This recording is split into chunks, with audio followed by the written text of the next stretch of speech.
And when you're ready, I invite you to take a deep inhale. Reach your hands out and overhead. Tuck in all your fingers except your thumbs. And we're going to start breath of fire. Take a deep inhale, fill up the belly all the way.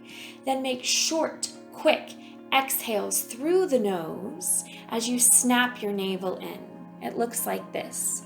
So inhale, fill up the belly, and exhale, snap the navel in as you exhale through the nose.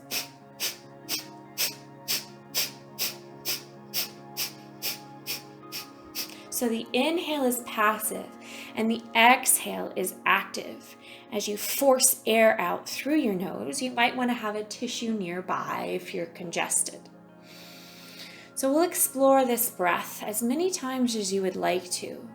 And as you snap your navel in, feel heat generate in your core and heat generate in your whole body.